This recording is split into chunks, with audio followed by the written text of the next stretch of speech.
ఇచ్చారు. దీన్ని మనము గాడ్స్ సావరెన్ విల్ అంటామన్నమాట. అంటే దేవుని యొక్క ఆ నిత్య సంకల్పములు, తర్వాత గాడ్స్ పర్ఫెక్ట్ విల్ అంటాము. అంటే రోమీలకు రాసిన పత్రిక 12వ అధ్యాయము 2వ వచనంలో ఉంటుంది కదా, ఆయన యొక్క పర్ఫెక్ట్ విల్ని మనం తెలుసుకోవాలని. ఇంకొక విల్ ఏంటంటే దేవుని యొక్క పర్మిసివ్ విల్ అంట. ఇది మనం ఇంకొకసారి ఎప్పుడైనా ధ్యానించుకుందాము.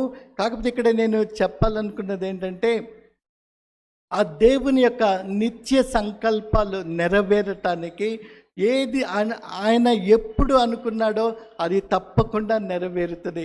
అయితే ఆ నెరవేర్పులో దేవుడు మనకు పని అప్పగించినప్పుడు మనము కనుక నమ్మకంగా దేవుని కొరకు చేసినట్లయితే దేవుని యొద్ద నుండి మెప్పు పొందుకుంటాము, దేవుని యొద్ద నుండి మనము ఆశీర్వాదాలు పొందుకుంటాము.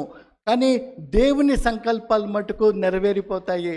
దేవుడు సౌలును ఏర్పరచుకున్నాడు. సౌలు తన యొక్క పిలుపును నిలబెట్టుకోలేకపోయాడు. సౌలు నిలబెట్టుకోలేకపోతే దేవుడు దావీదును సిద్ధపరచుకున్నాడు. అప్పటికే దేవునికి సమస్తము తెలుసు కదా. సౌలు వెళ్ళిపోతే సౌలు కనుక దేవుని కార్యాన్ని చేయకుండా వెళ్ళిపోతే దేవుడు దావీదును ఎన్నుకున్నాడు. యూదా ఇస్కరియోతు ఈ ప్రభువుని విడిచి వెళ్ళిపోతే దేవుడు పౌలును ఎన్నుకున్నాడు. కాబట్టి ఈ ప్రపంచంలో ఆయన యొక్క సంకల్పములు ఏది ఎప్పుడు జరగాలో అప్పుడు అవి జరిగిపోతూనే ఉంటాయి. అయితే ఆ నెరవేర్పులో మనకు దేవుడిచ్చిన పనిని మనము కనుక నమ్మకముగా ఆయన కొరకు నిలబడి ఆ పనిని నెరవేర్చినప్పుడు మనము దేవుణ్ణి మహిమపరిచినటువంటి వాళ్ళం అవుతాము. తర్వాత మనము కూడా దేవుని యొద్ద నుండి మెప్పు పొందుకుంటాము, కిరీటాన్ని పొందుకుంటాము. అయితే మనుషులమైనటువంటి మనమందరము కూడా మట్టితో చేయబడిన వాళ్ళము కాబట్టి మనం పొరపాట్లు జరగచ్చు.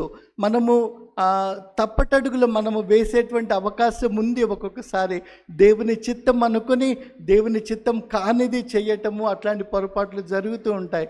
అయితే మనము ఆయన యొక్క వెలుగులో నడిచినంత కాలము, ఆయన యొక్క విశ్వాసములో మనము నిలిచి ఉన్నంత కాలము, ఆయన యందు మనము, ఆయన మాటలు మనలో, మనం ఆయనలో ద్రాక్ష చెట్టులో ఆ తీగ ఉన్నట్లుగా మనము ఆయనలో నిలిచి ఉన్నట్లయితే మనలను చేత పట్టుకొని మనలో